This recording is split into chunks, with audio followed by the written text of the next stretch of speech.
जे माँ भंडार घरे माँ ना नहीं आजिर क्लासटी को स्टार्ट करिबा। Odia honours +3 first semester core paper 2 unit 1 मध्ययुगीय ओडिया साहित्यर पृष्ठभूमि विषय रे 2 मार्क प्रश्न उत्तर आलोचना करिबा। चलो क्लासटी को स्टार्ट करिबा। आजिर प्रथम प्रश्न मध्ययुगीय साहित्यर समय सीमा केते ख्रीष्टाब्द। यार उत्तर हेउछि ख्रीष्टीय सप्तदश शताब्दीर मध्य भागरू 19 शताब्दीर अष्टम दशक पर्यंत अर्थात 1650 ख्रीष्टाब्दरू 1880 ख्रीष्टाब्द पर्यंत समय सीमा। 2 नंबर प्रश्नटी को देखिबा। प्राक रीति जुग केउ ख्रीष्टाब्दरू केउ ख्रीष्टाब्द पर्यंत। यार उत्तर हेउछि प्राक रीति जुगर समय सीमा ख्रीष्टाब्द 1550 रु 1650 ख्रीष्टाब्द पर्यंत अर्थात 16 शताब्दीर मध्य भागरू सप्तदश शताब्दीर मध्यकाल पर्यंत परिव्याप्त।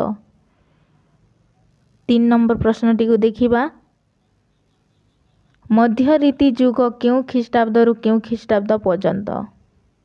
यार उत्तर हेउछि मध्य रीति जुग ख्रीष्टाब्द 1650 रु 1750 ख्रीष्टाब्द पर्यंत अर्थात सप्तदश शताब्दीर मध्य भागरू अष्टादश शताब्दीर मध्यकाल पर्यंत परिव्याप्त।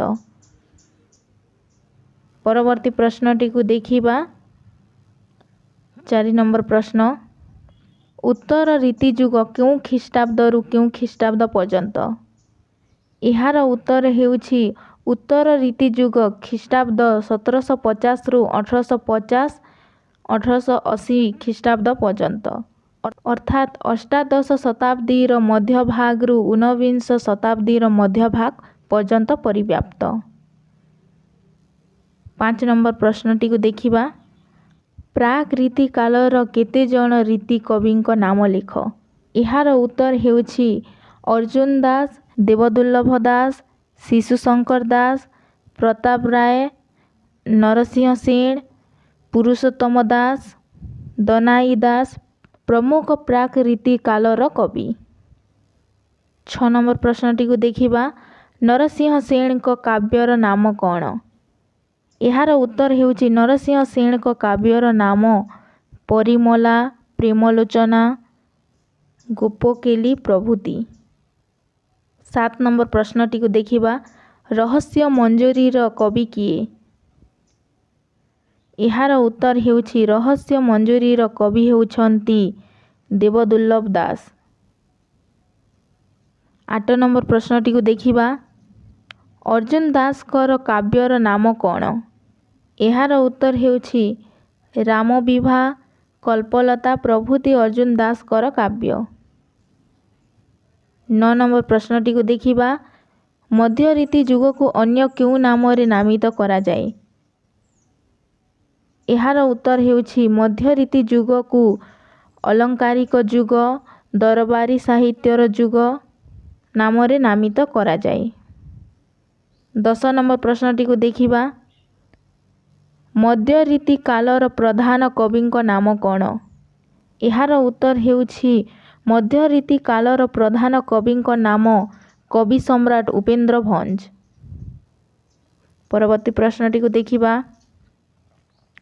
11 नंबर प्रश्न उपेन्द्र भंज को केतोटी प्रधान काव्यर नाम लिख। यार उत्तर हेउछि लावण्यवती, वैदेहीश विलास, प्रेम सुधानिधि, सुभद्रा परिणय, रसिक हारावली, छांदभूषण प्रभृति तांकर प्रधान काव्य। 12 नंबर प्रश्नटी को देखिबा। रसकल्लोल काव्यर कवि किए, तांकर अन्यान्य काव्य कौन अछि। यार उत्तर हेउछि रसकल्लोल काव्यर कवि हेउछन्ति दीनकृष्ण दास। रसकल्लोल व्यतीत तांकर आर्तत्राण चौतीसा, रस विनोद, मधुमंगल, नामरत्न गीता, प्रस्ताव सिंधु ଗୁଣସାଗର ପ୍ରଭୃତି କାବ୍ୟ ରହିଛି। 13 ନମ୍ବର ପ୍ରଶ୍ନଟିକୁ ଦେଖିବା। ବିଦଗ୍ଧ ଚିନ୍ତାମଣି କାବ୍ୟର କବି କିଏ? ତାଙ୍କର ଅନ୍ୟାନ୍ୟ କାବ୍ୟର ନାମ କ'ଣ? ଏହାର ଉତ୍ତର ହେଉଛି ବିଦଗ୍ଧ ଚିନ୍ତାମଣି କାବ୍ୟର କବି ହେଉଛନ୍ତି ଅଭିମନ୍ୟୁ ସାମନ୍ତସିଂହାର।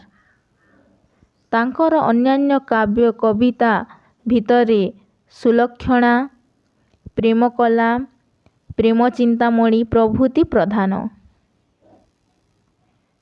14 ନମ୍ବର ପ୍ରଶ୍ନଟିକୁ ଦେଖିବା। ଭକ୍ତଚରଣ ଦାସ କେଉଁ କାବ୍ୟର ସ୍ରଷ୍ଟା? ଏହା ବ୍ୟତୀତ ତାଙ୍କର ଅନ୍ୟ ରଚନା କ'ଣ? ଏହାର ଉତ୍ତର ହେଉଛି ଭକ୍ତଚରଣ ଦାସ ମଥୁରାମଙ୍ଗଳ କାବ୍ୟର ସ୍ରଷ୍ଟା। ତାଙ୍କର ଅନ୍ୟ ରଚନା ହେଲା ମନବୋଧ ଚଉତିଶା। 15 ନମ୍ବର ପ୍ରଶ୍ନଟିକୁ ଦେଖିବା। ରୀତିର ଅର୍ଥ କ'ଣ? ଏହାର ସର୍ବଶ୍ରେଷ୍ଠ ବିନ୍ଦାଣୀ କିଏ? ଏହାର ଉତ୍ତର ହେଉଛି ରୀତିର ଅର୍ଥ ହେଉଛି ବିଶିଷ୍ଟ ପଦ ଯୋଜନା ବା ପଦ ସଂଘଟନ। ଏହାର ସର୍ବଶ୍ରେଷ୍ଠ ବିନ୍ଦାଣୀ ହେଉଛନ୍ତି କବି ସମ୍ରାଟ ଉପେନ୍ଦ୍ର ଭଞ୍ଜ। 16 ନମ୍ବର ପ୍ରଶ୍ନଟିକୁ ଦେଖିବା। ଗୌଡ଼ୀୟ ବୈଷ୍ଣବମାନେ ଶ୍ରୀକୃଷ୍ଣକୁ କିପରି ଗ୍ରହଣ କରିଛନ୍ତି? ଏହାର ଉତ୍ତର ହେଉଛି ଗୌଡ଼ୀୟ ବୈଷ୍ଣବମାନେ ଶ୍ରୀକୃଷ୍ଣକୁ ପୂର୍ଣ୍ଣ ବ୍ରହ୍ମ ରୂପରେ ସ୍ୱୀକାର କରିଛନ୍ତି। ସେମାନେ ଶ୍ରୀକୃଷ୍ଣକୁ ଅବତାରୀ ଏବଂ ଅନ୍ୟ ଦେବଦେବୀକୁ ଅବତାରର ରୂପେ ଗ୍ରହଣ କରିଛନ୍ତି। 17 ନମ୍ବର ପ୍ରଶ୍ନଟିକୁ ଦେଖିବା। ରାଧାକୃଷ୍ଣକୁ କିଏ ଜୀବାତ୍ମା ଓ ପରାତ୍ମା ରୂପରେ ଗ୍ରହଣ କରିଥିଲେ? ଜୀବାତ୍ମା କିଏ ଓ ପରମାତ୍ମା କିଏ? ଏହାର ଉତ୍ତର ହେଉଛି ଓଡ଼ିଶୀ ବୈଷ୍ଣବଗଣ ରାଧାକୃଷ୍ଣକୁ ଜୀବାତ୍ମା ଓ ପରାତ୍ମା ରୂପରେ ପରିକଳ୍ପନା କରିଛନ୍ତି। ଶ୍ରୀକୃଷ୍ଣ ହେଉଛନ୍ତି ପରମାତ୍ମା ଏବଂ ରାଧା ହେଉଛନ୍ତି ଜୀବାତ୍ମା। 18 ନମ୍ବର ପ୍ରଶ୍ନଟିକୁ ଦେଖିବା। ଦୀନକୃଷ୍ଣ ଦାସ କେଉଁ ସମ୍ପ୍ରଦାୟର କବି ଥିଲେ? ଏହାର ଉତ୍ତର ହେଉଛି କବି ଦୀନକୃଷ୍ଣ ଦାସ ସହଜିଆ ବୈଷ୍ଣବ ସମ୍ପ୍ରଦାୟର କବି ଥିଲେ। ଏହା ରସକଲ୍ଲୋଳର କେତେକ ଆଭ୍ୟନ୍ତରୀଣ ସୂଚନାରୁ ସୁସ୍ପଷ୍ଟ ହୋଇଥାଏ। 19 ନମ୍ବର ପ୍ରଶ୍ନଟିକୁ ଦେଖିବା। ମାନବର ମୁକ୍ତି ପାଇଁ କ'ଣ ଆବଶ୍ୟକ? ଏହାର ଉତ୍ତର ହେଉଛି ମାନବର ମୁକ୍ତି ପାଇଁ 3ଟି ଉପାୟ ଆବଶ୍ୟକ, ଯଥା ଜ୍ଞାନ, କର୍ମ ଓ ଭକ୍ତି। 20 ନମ୍ବର ପ୍ରଶ୍ନଟିକୁ ଦେଖିବା। ଉତ୍କଳୀୟମାନେ ଶ୍ରୀକୃଷ୍ଣକୁ କିପରି ଦେଖିଥାନ୍ତି? ଏହାର ଉତ୍ତର ହେଉଛି ଉତ୍କଳୀୟମାନଙ୍କ ମନରେ ଶ୍ରୀକୃଷ୍ଣ ହିଁ ଶୂନ୍ୟ ପୁରୁଷ। ସେ ଅନାଦି, ଅଣାକାର, ଅରୂପ ଓ ନିରଞ୍ଜନ। ସେ ସର୍ବଦା ମହାଶୂନ୍ୟରେ ବିଚରଣ କରୁଥାନ୍ତି। 21 ନମ୍ବର ପ୍ରଶ୍ନଟିକୁ ଦେଖିବା। ଉତ୍କଳୀୟ ବୈଷ୍ଣବ ଜଗନ୍ନାଥଙ୍କୁ କିପରି ଦେଖିଥାନ୍ତି? ଏହାର ଉତ୍ତର ହେଉଛି ଉତ୍କଳୀୟ ବୈଷ୍ଣବମାନେ ଜଗନ୍ନାଥଙ୍କୁ ଶୂନ୍ୟ ପୁରୁଷ ରୂପରେ ଚିତ୍ରଣ କରିଥାନ୍ତି। ସେ ହେଉଛନ୍ତି ପରବ୍ରହ୍ମ। ତେଣୁ ଉତ୍କଳୀୟ ବୈଷ୍ଣବମାନେ ଶୂନ୍ୟ ବଳରେ ବିଶ୍ୱାସ କରିଛନ୍ତି। 22 ନମ୍ବର ପ୍ରଶ୍ନଟିକୁ ଦେଖିବା। ଶ୍ରୀ ଚୈତନ୍ୟ କେବେ ଓଡ଼ିଶାକୁ ଆସିଥିଲେ? ଏହାର ଉତ୍ତର ହେଉଛି ଶ୍ରୀ ଚୈତନ୍ୟ 1510 ଖ୍ରୀଷ୍ଟାବ୍ଦରେ ଓଡ଼ିଶାକୁ ଆସିଥିଲେ।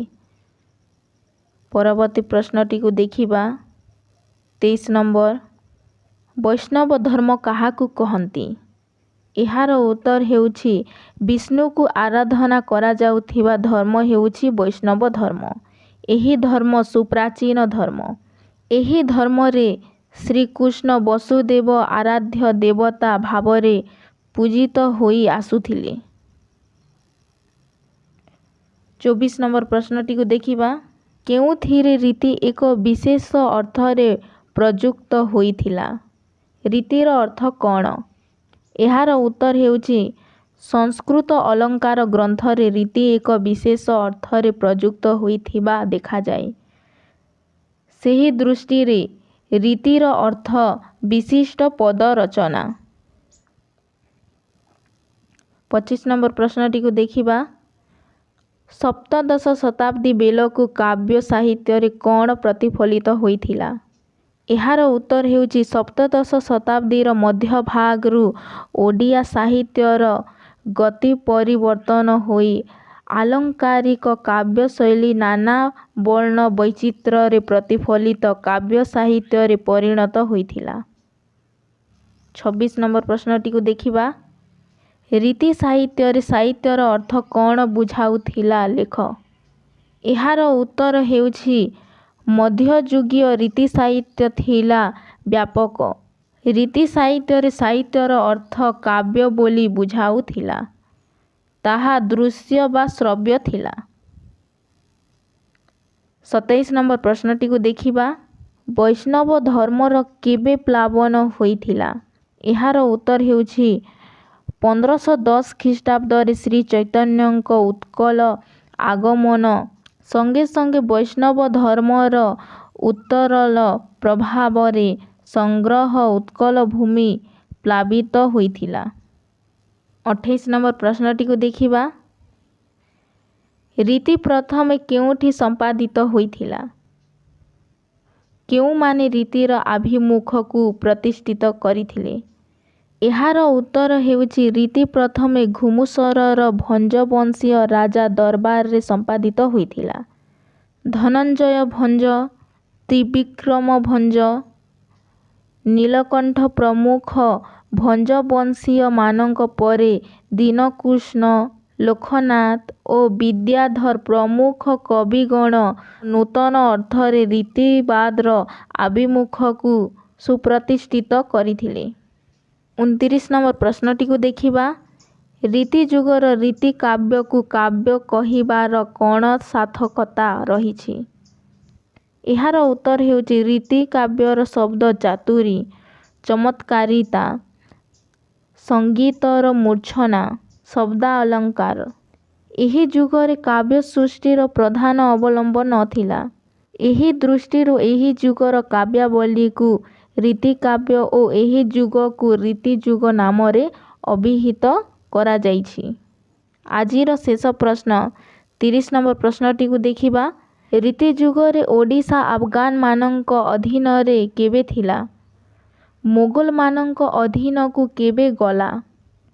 ଏହାର ଉତ୍ତର ହେଉଛି ରୀତି ଯୁଗର ଆରମ୍ଭରେ ଓଡ଼ିଶା ଥିଲା ମୁସଲମାନ ଶାସନମାନଙ୍କ ଅଧୀନରେ। ଖ୍ରୀଷ୍ଟାବ୍ଦ 1568 ପରବର୍ତ୍ତୀ ସମୟରୁ ଓଡ଼ିଶା ଆଫଗାନମାନଙ୍କର ଅଧୀନରେ ହୋଇଥିଲା। ଖ୍ରୀଷ୍ଟାବ୍ଦ 1592ରେ ମୋଗଲମାନଙ୍କ ଅଧୀନକୁ ଗଲା। ଆଜି ପାଇଁ ଏତିକି ଥାଉ। ଧନ୍ୟବାଦ।